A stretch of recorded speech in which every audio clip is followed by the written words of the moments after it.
Okay. All right. Well, I guess we'll start now. To be honest, I was just trying to set this up to actually schedule this to go and start at 3, but I'm not good at YouTube um, or editing or anything like that. And so when I clicked next, it just turned on. So guess time's now. I have a notebook here. My wife got me this for my birthday here recently, and for those of you that are continually in my life right now and there's still know me outside of the Pervert Patrol, you know that I have ADD probably. I was supposed to be scheduled last week, but they double booked me, and so that didn't work out.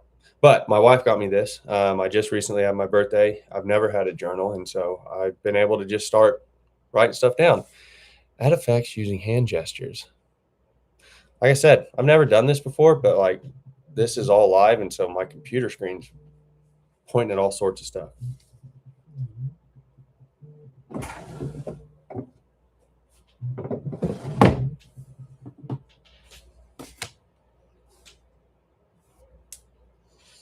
Hello. That was my wife.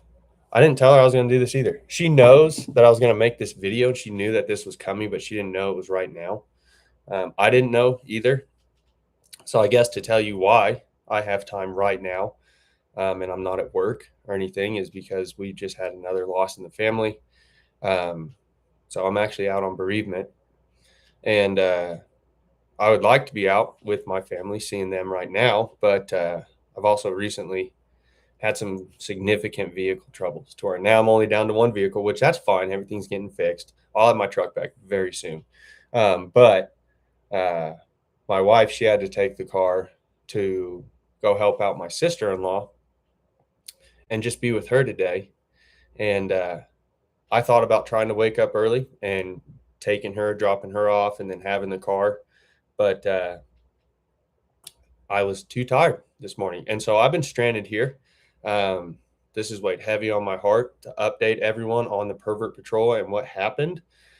So I took my Dalmatian on the walk, went up to Dollar General just to get an energy drink because even though I don't have a car right now, well, I have them. If you go out to my driveway, you'll see a broken down motorcycle, broken down Ford Lightning. You'll see a broken down Buell, and then you'll see my white car's not there because my wife has that, and then my Silverado is at the transmission shop getting a brand new transmission. So interesting, but yeah, I still needed my caffeine because I probably leaned too heavy on that. For those of you that don't know, I'm also sober. I've just recently gotten 7 years. People say good job about that, and I do not accept that because it wasn't me. It was the grace of God that gave me that. And so when people say good job, you have to think about it from this point of view. I don't tell you good job for not ruining your life today. So thank you for the appreciation. I totally do, but I need to remain humble and make sure I know it wasn't me that did anything. It was totally God. So anyway, went to get the energy drink, weighed heavy on my heart to finally get this out. I'm stuck at home today. And over the last couple months, I have just kind of stumbled upon buying laptops and Mac minis and all sorts of very nice computer stuff. And so as I'm just sitting here at home today, I was like, well, today's the day. I put the little post out, but then I also wanted to make sure to call my old cameraman from when we did do the videos because this has been weighing heavy on my heart, but me and him really haven't talked much. It's not that anything bad, but just kind of after our videos got taken down, we both had to go get jobs. We were on the verge of being able to make money from the Pervert Patrol and everything, but quite frankly, that just wasn't God's plan at the time. And so we got shut down pretty harshly, and I'll tell you about that all today. But my cameraman and I, we just had to go out and, work corporate jobs or whatever. I believe he's very good with his hands. And I went into aviation. And so now I'm a manager over one of the shops in one of those big companies, but we don't need to get into that. But so anyway, when I was walking my dog and I was like, man, it's today's the day. I have time. Let's just tell the truth. Let's just get it out there and update. Um, and so when I made that short, I wanted to make sure to call him and just say, hey, man, I'm going to make this video just to kind of tell everyone what's going on. But I don't, I just want to kind of tell you, just kind of to warn you, just because maybe if he wasn't ready, we just haven't talked in a while, but it was just a genuine, hey, man, I'm going to put this out here. Um, you're not affiliated by this at all, but I wanted to call and tell you. And that phone call actually went really well. We ended up talking for about an hour, and he's actually been thinking the same thing. He has been setting his own stuff up to potentially do a podcast, trying a couple things out. Had a little bit of success with some side ventures, but he's just like, man, I've really just wanted to get that truth out there too. And then there's other things that he's wanting to talk about, and like we're on the same page. And so that was a good call. It's good to be able to make this little video so randomly, knowing that he feels the same way. So we are together on this, even though he's not here with me today. Even though I've totally invited him to come be part of any videos that I make in the future, and I believe he's working on some of his stuff too. And we have that mutual respect to where, hey, whenever if this turns into anything more, he's welcome to come, and that feels really good. So, got my journal. I don't have much. I don't mind showing you guys what I wrote down, but because of my ADD and lack of ability, I can't even say I have ADD. I haven't been tested yet. It's supposed to happen, whatever. But because of all that, my lack of focus, I write it down now. So I didn't write down the full story because, quite frankly, that would just take forever. Let me see if I can take this out of this journal so I can kind of show you. I got this desk and it's like really close. And so I'm like, my laptop keyboard's right here. And so I'm having to do a lot of this in my lap. Hold on. Okay. Yeah. Here, I can slide this out. So yeah, with this journal that my wife got, once I fill something up, we can take it out and do more. So this is what I wrote for the Pervert Patrol. It's probably backwards on there, but it's not much. It's just a way to say, hey, Jacob, stay on point. Because as you can say, I didn't open the journal right out the gate, and stuff made it into this video already that I didn't plan on sharing. I don't care to share my personal struggles, because not that they're not serious and not that I'm not affected by them, but I fully know that everyone has their own struggles. And so, yes, I'm having struggles for sure, but I also know everyone around me is as well. So this isn't about that. This is about the perverts and the patrollers. So let me get back to that page, and I'm just going to try and, if I look down, I'm just looking at this because I need my bullet points. So first thing I wrote down was what it was and, kind of how it happened. So the Pervert Patrol, before that, was actually called DFW Predator Hunters. Like I said, I've been sober, but I was running a sober house down in 2020, right when everything shut down. And I was living in this sober house because I needed to be there. Gosh darn it, I shouldn't have closed this. But okay, hold on. I don't want to push it, but hey, I have this thing that slides open that a keyboard slides into, and my keyboard's in there, and I don't think it's hooked up to my laptop. So I'm going to slide that out of the way. That way, maybe I can just look down. That's better. Okay. So yeah, anyway, I was down in the Dallas-Fort Worth area, and I was running this sober house. I was the house manager, but I was also very much there as a client as well. I was not above these guys by any means. At that point, I'd been there the longest. And so they're like, hey, we trust you. Just kind of take care of some things here. At this point, it was 2020. I was actually running as a manager at a tattoo shop down there, but I had to get laid off because all this crazy stuff. And so I found myself at home at this sober home, and I was only with one guy because everyone had relapsed. I ran this sober home and I stayed there for about 18 months or so. And I saw one guy make it through successfully, and the guy that I saw make it through successfully, he was an older gentleman. We respected him so much. When he was ready to leave, it was a proper send off. It was like, man, you've done your work, good job, let's go. And within a couple of weeks, he came back to the house. He was drowned. That sucked, man. But anyway, everyone had relapsed. They'd all given up hope because COVID, whatever. And it was just me and this young kid at the sober home. He had just gotten out of treatment, and yeah, we were just watching YouTube, and he was watching To Catch a Predator. And I was like, yeah, this is crazy. And I was like, have you seen those guys that go out and do it on their own? He's like, yeah, I've seen them. And so he's sitting over there, and we find all these random YouTube videos. And now we were closer to Fort Worth, but we found this dude in Denton, and I think he's blown up pretty big now. He's the predator poacher guy. He's been controversial, and but he's caught his guys. Like, he's legit. He's he's out there doing some work. Some might not agree with his way he's doing it, but he's original. I'll say that. But that dude was uploading like every day. And I was like, no way. I was like, this has got to be fake. There's no way this is real. It's not this big of a problem, right?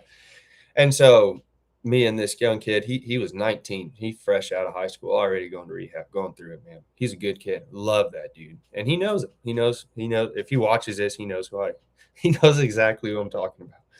But anyway, so we just watched that, kind of had that conversation. The next day I had to get one of my other cars serviced. So I went to the dealership because I had just bought it, blah, blah, blah. And he calls me and he goes, we got to try it.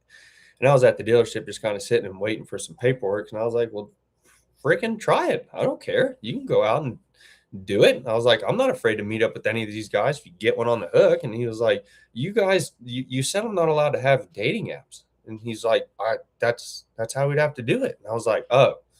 And he goes, you do it. And I was like, no. I was like, I'm incredibly busy. He's like, no, you're not. He was like, you run a sober house and you just got laid off because of COVID. And so yeah. And I was like, all right, that's fair. And I was curious.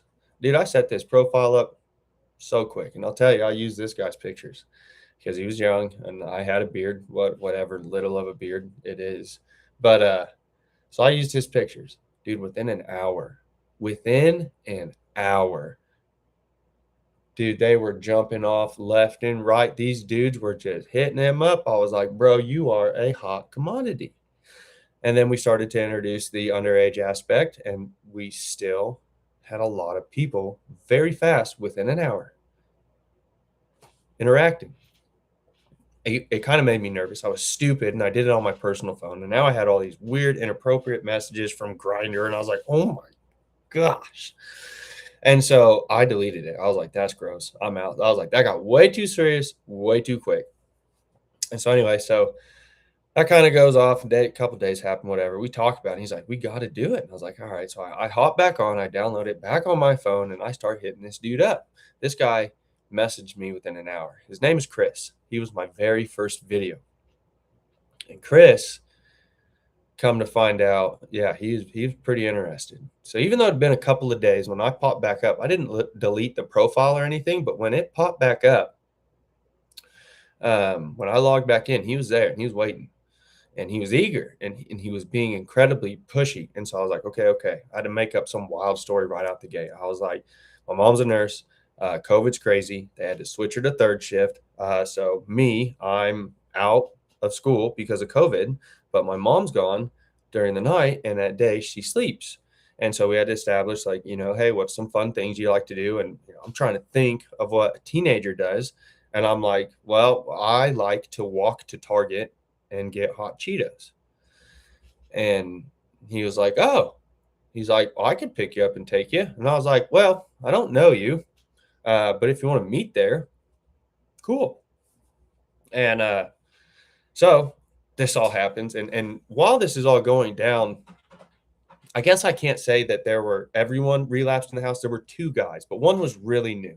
And then there was the young kid. So the young kid, me and him, we'd set all this up, and he's all freaking out. But then there was this one guy who's very quiet. He had just gotten out of prison. He was taking his life very serious now. So he was kind of a side part of the story, but I did forget about him. And anyway, when I logged back on to just start talking to this dude, the young kid in the house had relapsed, and I'd had to kick him out. And so this was after, we were talking and whatever. And he had relapsed. I had to make him leave. That was very hard. And I was like, "Oh, okay. Now I got this dude ready to meet up with me, buy me some spicy hot Cheetos, and I just lost who I thought my cameraman or my decoy or whatever was going to be because he just relapsed and he needs to focus on that. This isn't serious to him." And so this was also before I met my wife, side little story. So I didn't know what to do with this. I didn't want to involve the quiet guy at the sober house because he was working on himself, and I was like, not the time. But I had this date with a girl down there, and we went out to this dog park. And she was like, "What'd you do yesterday?" And I was like, I kinda talked to a PDF file, YouTube, um, and yeah, it was really weird. And she was like, "Oh my gosh, did you catch him?" And I was like, "No." I was like, "I wasn't gonna talk to that freak." Like, "What do you mean?" And she's like, "You have to catch him." And I was like, "Do you wanna go?" And she told me no, and that was really weird, but whatever. So anyway, so after we hung out at the dog park, I went home and I see the guy from prison at the sober house. And I walk in, he comes out. He just got done working out. I was like, "Hey, Preston, what are you?" That's his name, whatever. I was like, "Hey, man, what are you doing tonight?" And he goes, "Nothing really. I just got out the gym, just ready to relax." And I was like, "So I did this thing. I was doing it with the young one, but he had to leave." And he's like, "Yeah, that sucks." And he's like, "I didn't know about this." And he's like, "What'd you do?" And I kind of explained the situation. And him being from prison, he goes, "Let's kill him." He was so serious. This dude's jacked, straight out of prison. They're like, he did some time. And he just looked, he goes, "Let's kill him." And I was like, "No, let's expose him and let's get him in trouble, but not ruin our lives." I was like, "Preston, you're taking your life serious now. You're doing well. Let's not get in trouble. But you're right, we should do something." I said, "So you're gonna hold the camera." And he goes, "Bet." And I was like, "All right." And so we're on our way to this Target. This dude is messaging us. He's saying he's just getting off work. He's gonna meet us there. We're gonna hang out. He's talking dirty. He's talking bad. Um, and like it's weird, it's hard, but me and my boy, we're getting pumped up. We're like, we're gonna catch this dude. He's gonna go to jail. Holy cow, I can't believe we're actually gonna do something. And it was wild. And so we get to Target, we get there before him. So we thought he was out in the parking lot waiting for us, we think, in his van. We didn't recognize him. Obviously, we didn't know what he was driving. But we were inside and we were just walking around and I was trying to message him. And he was like, "Where are you at?" And I was like, "Well, I'm looking for hot Cheetos." And he was like, "All right, when you buy them, come outside and I'll pick you up and we'll go hang out and do weird things." And I was like, if you I don't know why, but I had to get him in. Well, I do know why, but I didn't know what to say to him, but I had to get him inside. I had to get him out of his car. I need to get him in public. And so I just responded to him. I was like, "If you were a sweetie pie, you would buy these for me." And he was like, "No problem." And so we were like, "Okay." And I was like, "I'll meet you inside." And he was like, "I'm on my way." So me and Preston were off on the side, and we're kind of hiding. We're watching this dude. We had his picture. He'd sent us pictures. His pictures were amazing. They were from above. He was a little overweight, but had the nice clean haircut, the faux hawk, and the afflictions shirt. He was ready. This dude was spicy. And so anyway, so we watch him walk in, probably 20 years older than any of those pictures that we received. And then we, man, is this still going? Okay, sorry, the computer's telling me all this weird stuff. But anyway, we see him come in. No, I can't say we saw him come in. That's not true. But we had him coming in. And so we're hiding. And then he messages, he goes, "Where you at?" And I was like, "Oh." I was like, "I'm in the video game section looking at this new Xbox game." I said, "Where are you?" And he goes, "Well, I'm in the checkout line." And I was like, "Oh." And so me and my buddy were like, "Oh my gosh." And so we're like, "Hey, come back here. I want to try and show you this game." They let us play him. And so where the first video picks up is us walking up on this man as he's walking back to the video game section to meet who he thought was an underage little boy. First video went out. It went well. We were able to directly talk to him calmly, make sure to get him to admit.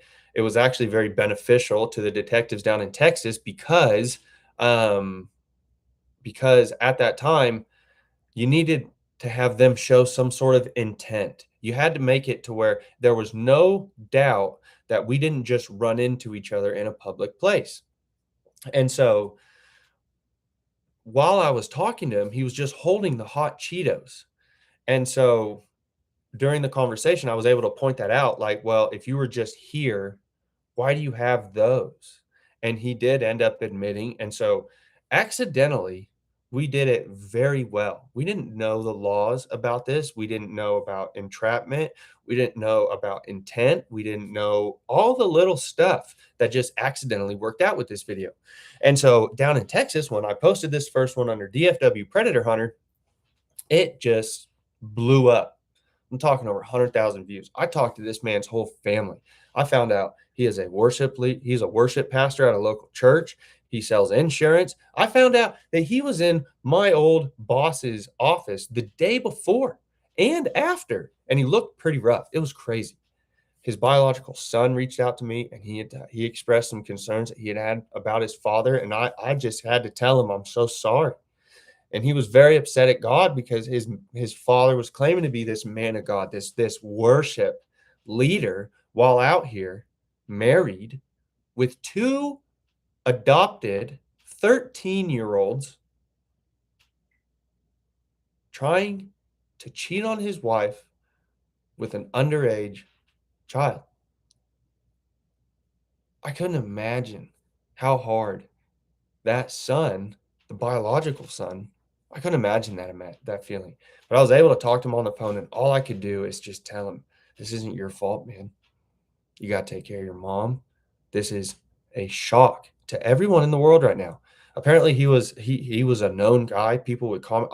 I'm not from Texas, but I was down there. People were commenting his full name, where he was, everything.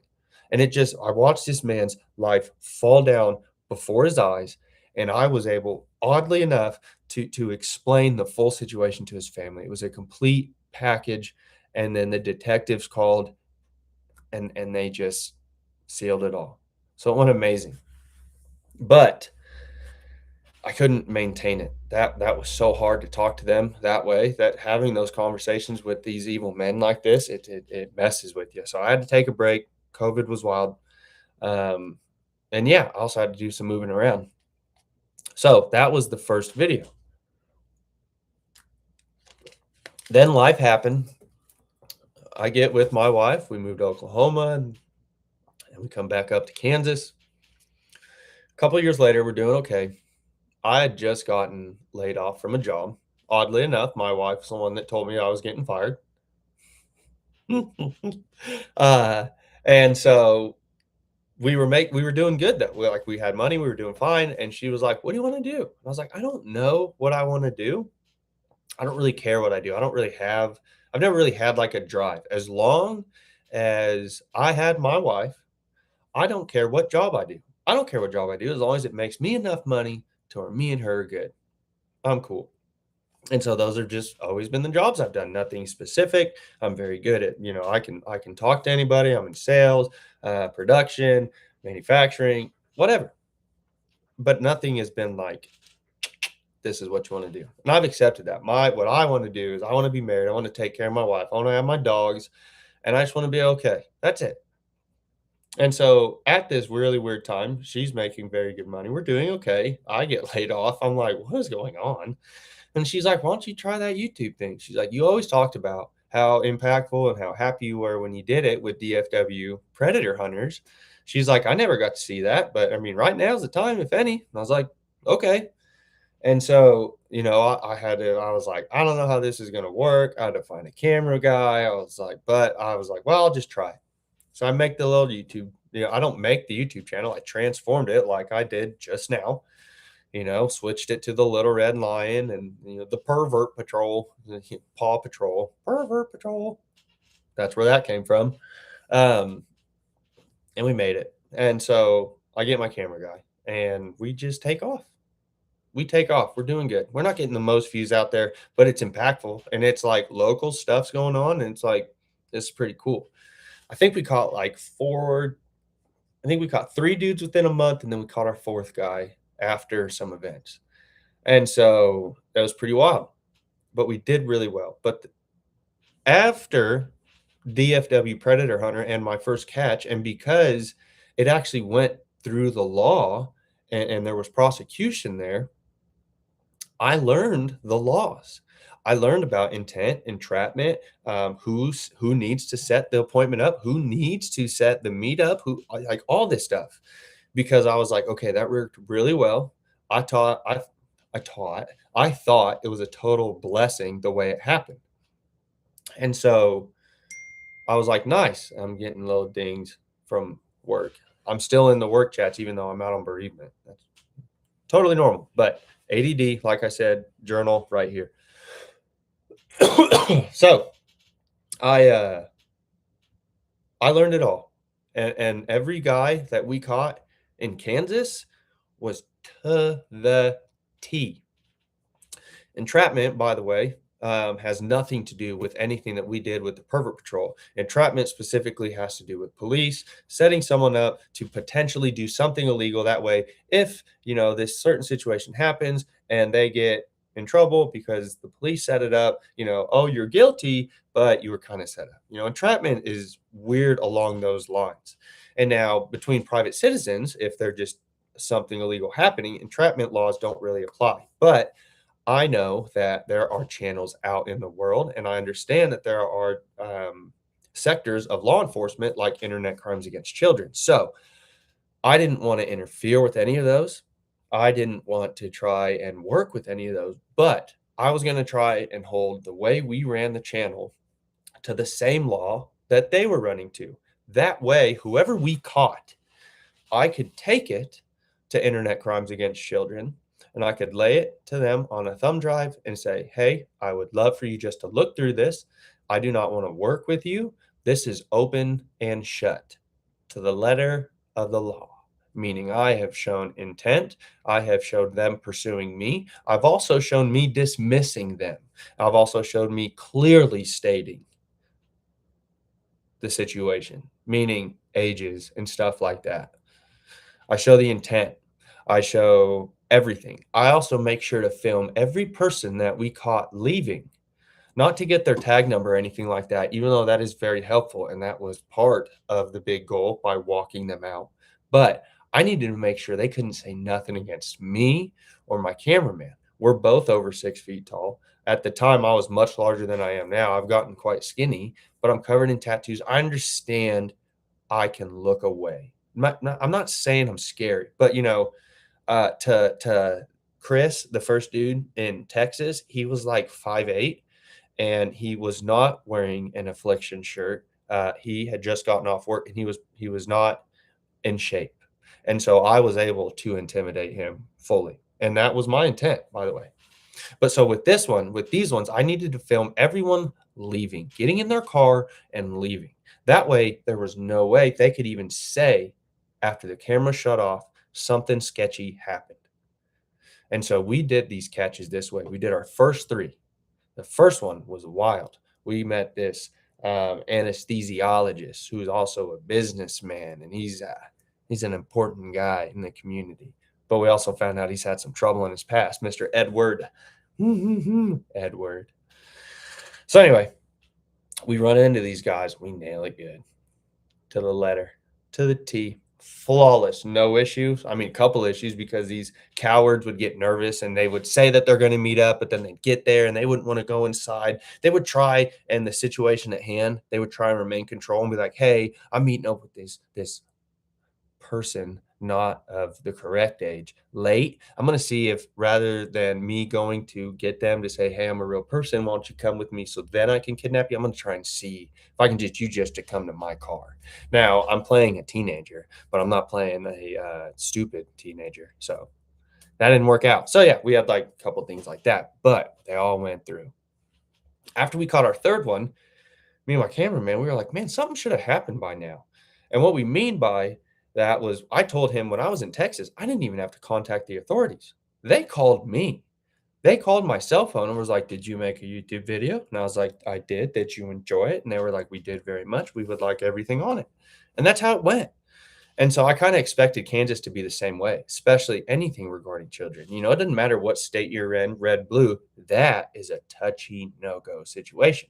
So I was like, okay, they're gonna, everyone will pay attention. But we weren't getting no calls. And so we were like, well, we have to do something. We're going to continue going. We're not trying to press charges. Let's just take it to the state and let them do their stupid thing. And so one day, me and my cameraman, we go on up and we take these 3 flash drives to Internet Crimes Against Children. We walk in, it's in an old school, which I was like, that's fitting. Okay. But I'd never been there. Come in, there's some officer up front. We say, hey, we'd like to speak to some detectives. And then 2 detectives come out. I believe it was a guy and a girl. Looking back, we were still so naive going in here. We were not prepared, meaning we didn't think we had to prepare for anything because we thought we did everything right. And we had, actually, we had. And so we take it there. We meet these 2 detectives. They're kind of weirded out. They're asking if we want to work with them. And I'm like, no, we do not. I was like, we're just doing this on our own. This is important to us. We understand that you guys are also trying to do this, but you guys may not have all the resources because the government's a crazy thing. And so we don't want no affiliation, but here you go. Here are 3 flash drives. Here's 3 dudes dead to rights. Have fun getting these men off the street. We don't even want you to shout us out. And so the 3 men was one, Mr. Edward, the anesthesiologist. The second was he had been hired. He had not started yet, but he had moved here from out of state and had been hired to work as a corrections officer in our Sedgwick County jail, I believe. And so he was one. And the other one was who was it? He was an aircraft mechanic. We met him in a park. Yeah, that dude was fun. He was scared, which was fun. Selfish intentions, like it was a lot of fun doing the Pervert Patrol. As hard as the conversations were, I had a blast. And I know my cameraman did too. So we had these 3 guys. We had Mr. Edward, Mr. Corrections Officer, Mr. Mechanic. The only reason I don't tell you their 2 names because they're so nothing to me. I can't even remember them. I have all the old evidence. I'm definitely digging back into that, and I'm sure I'll find their names. And if you really want to know their names, I'll put it back out there. I don't care because we ain't doing nothing illegal. So you can't say defamation. Have at it, Brody. But yeah, so I'll figure out their names. We had these 3 guys, and so we were like, we're gonna take it there. And they're weirded out by us, and they take our flash drives, these 2 detectives, and they're like, hey, we're gonna look through everything just to make sure that you guys didn't do anything illegal, meaning to make sure that me and my cameraman weren't sending out any inappropriate images. And we weren't. And we were like, that's totally fine. Take it, man. We brought this to give it to you. And so they take it, they look through it. We're probably there for, I think, 30, 45 minutes. Me and him are just sitting, and then they come out and they talk to us, and they're like, wow, okay. It's like, so what do y'all want to do? And we were like, we just want you guys to hold them accountable. That's it. I don't want to personally press charges on them. I wasn't affected, but I just, you're the police, do something. Here you go. And they're like, okay, we see. And they're like, let us call our boss. They said they got to call their lieutenant. And this is where I say we weren't prepared. We didn't know what was about to happen. So I don't really remember the detectives' names. I don't remember what they said their lieutenant's name was because it at the time it seemed like nothing. See, cough, skinny stuff. All right. So anyway, so they go make this phone call to this superior of some sort. And then they come back and their attitude has changed significantly. It went from questioning and curious to an attempt to intimidate. And it was hilarious because even the detectives were like, this is so stupid. So they came up to us and they told us that they talked to the lieutenant and that they'll take a look at it. But then they wanted to let us know to never do it again. I was like, okay. And even my cameraman was like, what? And I was like, why? Did we break the law or something? And they were like, well, no. And I was like, we're going to do it again. Like, don't worry. Like, okay. And they're like, but you could interfere with one of our investigations. And I said, did that happen? I said, I'm sorry. Were you investigating one of these three men? And they were like, no, but you could have. And I was like, so you're playing a what if game with me just in case? I was like, these guys are open to shut. I know the law. And I was like, I just want you to know about it. I'm here. Just take it. That's it. Help yourself. And we got told again, don't you ever do it again, because we could get hurt and it's dangerous because they couldn't use the law. And I knew that at the time. I was like, that you're stupid. But I knew they couldn't tell me not to do that if I wasn't doing anything wrong. And so, okay, I was just shocked. But anyway, so they kept our flash drives and so we left and nothing ever happened, except the only thing that did happen after that was our videos started getting taken down by YouTube. The first one being Edward Stevenson's video. Uh, that one was taken down first. Then the other two gentlemen's were taken down at the same time. If you've followed the channel at all, you probably remember that. You're like, are they deleting videos? They even took down but they had left up my original video from Texas. So I was like, this is weird. They're just taking down my recent Kansas videos. And I was like, okay, that's fine. Funny, but weird. And so we were like, well, we're not going to stop. We didn't do anything wrong. We're not breaking any YouTube's guidelines. And when they took our videos down, they told us that it was because we were harassing these men. And I have to be incredibly clear on this point. All of these men that we caught, we did not message first. They messaged us first. Within the first 3 messages of every interaction, they were told that they were talking to someone not of appropriate age with a clear number. And if they continued to pursue on, we would try and dismiss one more time by saying, I hope you don't get mad that I'm this age. I just want to be honest. And if they continued to push past then, we would then move forward, because we also understand that men are stupid. Men have testosterone, men are dumb. And we wanted to make sure that someone was not making a terrible testosterone driven decision. So we would set profile up, we would let them come to us, we would try and dismiss twice. If after the second dismissal they continue to pursue, we understand this is not just testosterone or hormones. This is what they want. So then we move forward. And from there, we still let them ask us to meet first. And then after that, we make sure to meet in a specific area. That way, if we need to show intent, we ask for them to buy us something. And then we still make sure that they leave safely in the way that they showed up. So we knew we didn't do anything wrong. And we also knew that we weren't harassing these men as they were approaching us. So we appealed the decision with YouTube and we were denied. And that's okay, I guess. I don't know. Maybe something will happen. All right. I need to go. So that's okay. So I've gone through what it was, how it was created, how it came to Kansas, the process. We went through internet crimes against children. Okay.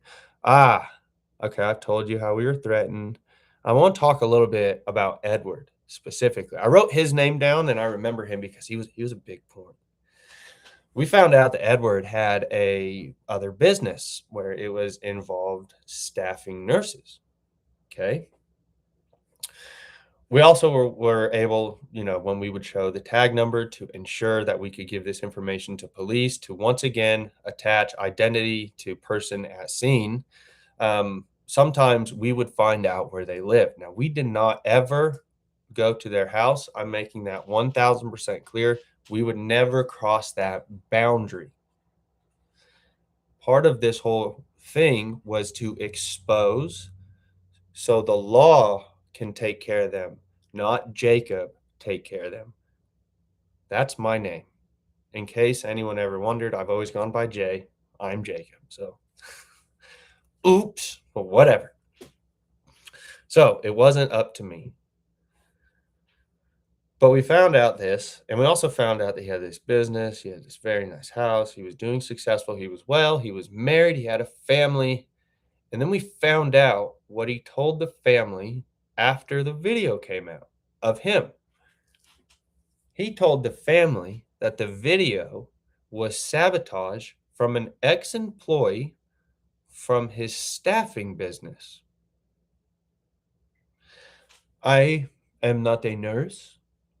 I did not go to school to be a nurse. I didn't ever know Edward before. That's what I found out he told the family. I'm so sorry to that family that they had to go through that because of one man's evil mistake. And that family probably has a lot of hatred towards me. And I have no hatred towards you. All I do is pray for you because I couldn't imagine the storm that I was involved in that. That weighs very heavy on me too. Because, yeah. So I'm sorry to that family. I really am on Edward's behalf and all the other families of the men we caused. So anyway,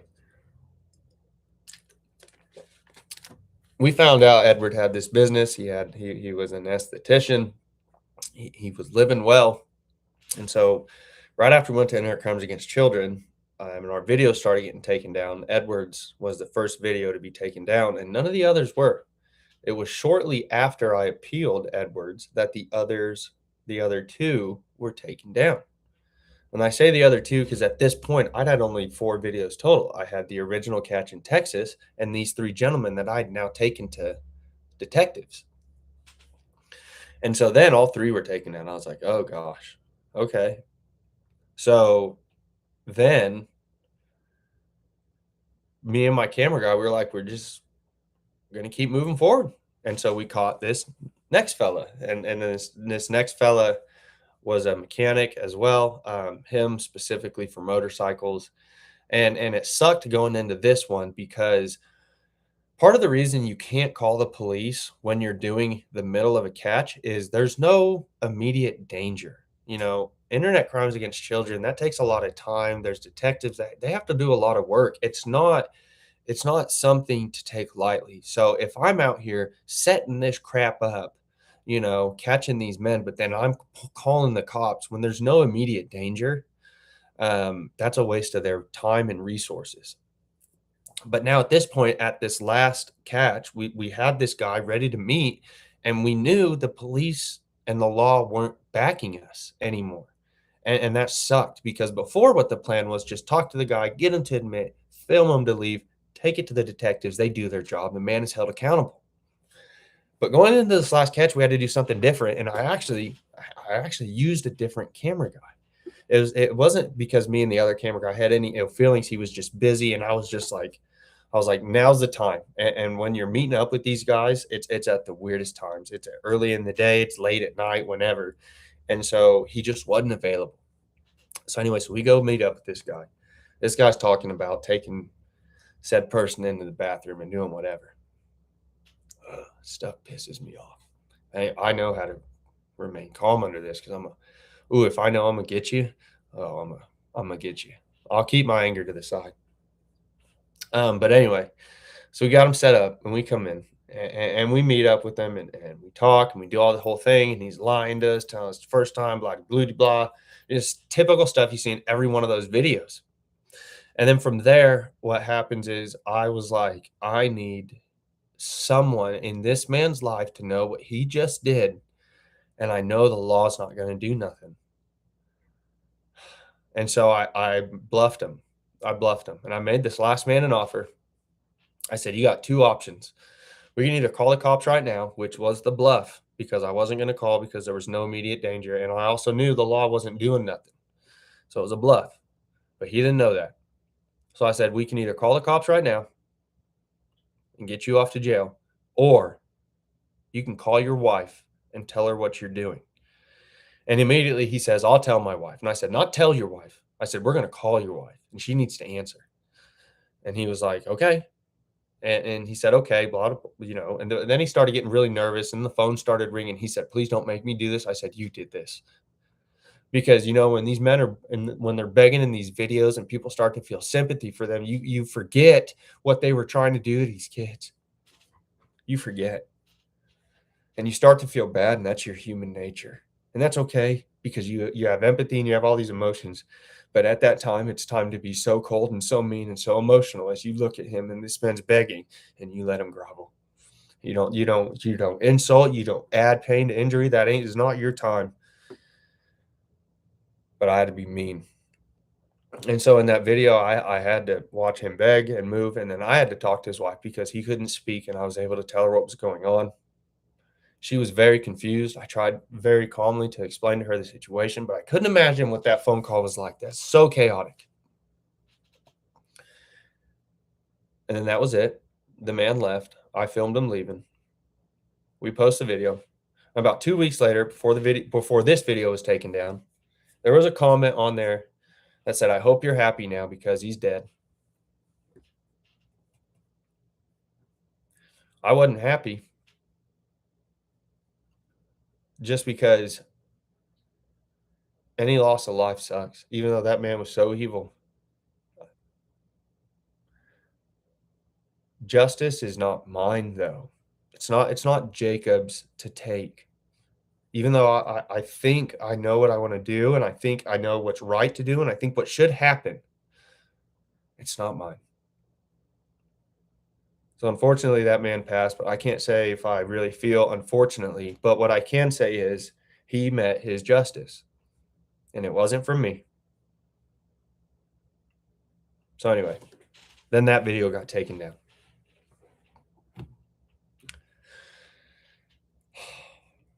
I gotta check my points. Uh, okay, so after this video got taken down, we thought we were dead. We thought the Pervert Patrol was dead in the water, and we were done. At this point, like I said, I wasn't working at the time, so I was able, and we were very close to becoming financially uh, stable with YouTube. Like we were right on the cusp. With it, if you do YouTube, you know that there's certain parameters that you have to meet before they can start advertising. And we were literally like, I think 50 hours away of time watched before it could take off. But then we lost all the videos, all that. It was crazy. And so I had to go out and get a real job. And I go out and I become a mechanic. And luckily, I've been blessed at this job, and they've taken such good care of me, even though it's absolutely insane. But now I'm in management, and so that's here. And so that's been good. Life's been very good. I have my beautiful wife. We have our house now. I have 4 dogs, which is insane. Um, but life's going. How could we not ask for more after that chapter? It just kind of seemed like, that chapter's over. Okay, let's just move on. And then we were taken care of. We just made the right moves. So it's been a couple years now. But one thing that happened while I was, working at this new job and going through everything, one thing happened where it was just the year, and the Facebook had given me a memory, and it was of me posting one of the videos. And at this same time, I believe there was a election between the local governors here. And so I was like, you know what? Let's do a year anniversary post, and let's just make a post. And so I wrote out this big long Facebook post from the Pervert Patrol page, just trying to explain what happened with the detectives. And I didn't tag our governor in it, but I tagged the guy running in it.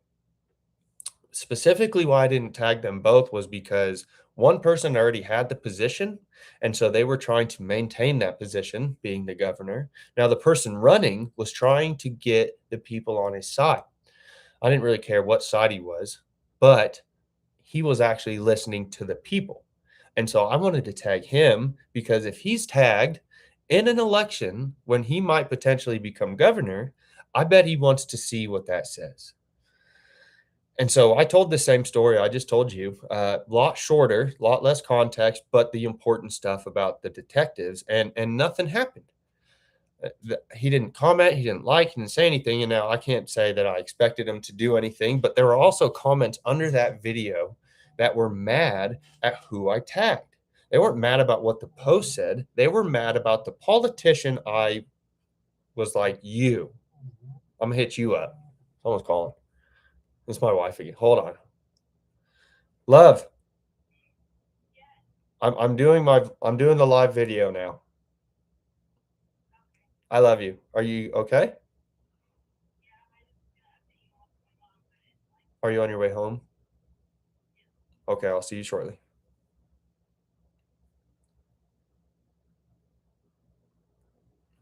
All right. Like I said, we got a lot of stuff going on with family. But anyway, people are upset that I tagged this certain politician. I did not. I don't know this politician. I don't care. I don't care. But they got mad. And they didn't focus on the problem at hand, which was our detectives in our local county did nothing and they were directed to by their leadership. So I think it's been a couple years even since that post. And then, after I did that post, I also reposted the videos on the year anniversary to be like, we didn't forget. The law might have let us down. The government might have not done anything about it. But the people that saw these videos, us that made these videos, we ain't forgot about y'all. But we were just stonewalled again, and that's okay. People, I don't know. Maybe I don't think it's okay. I can't say it's okay, but it is what it is. I've accepted it.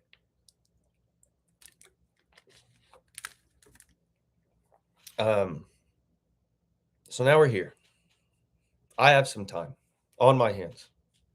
I feel we've been lied to about much more in the world in general, not just about what's happened with the Pervert Patrol, what happened with the government, what happened with the lack of accountability, what happened with them trying to threaten us to tell us not to ever do that again.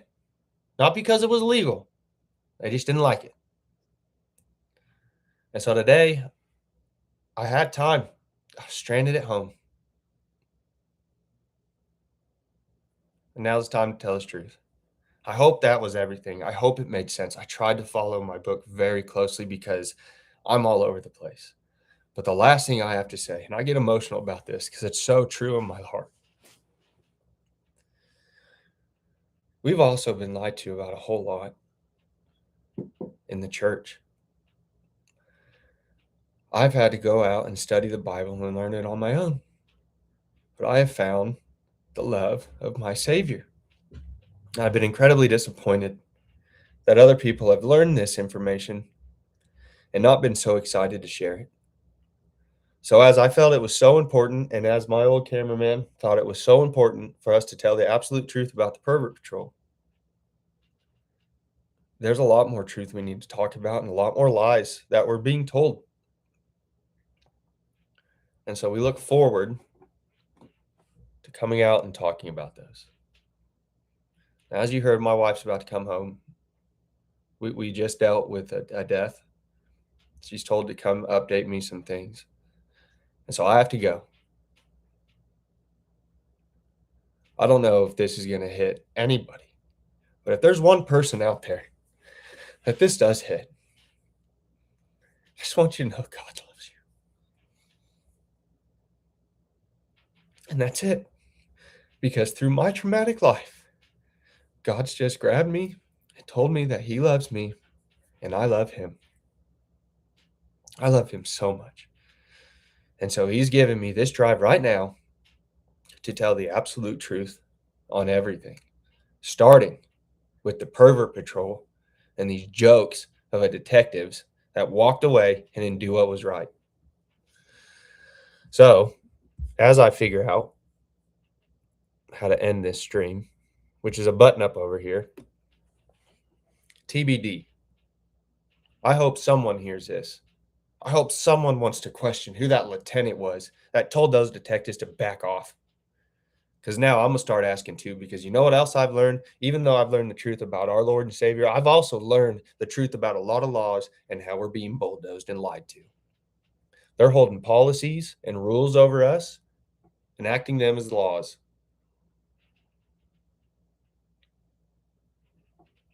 I've had about enough of that. So, Pervert Patrol. I'm gonna try and find out who that lieutenant was that shut us down and threatened us. Talk soon.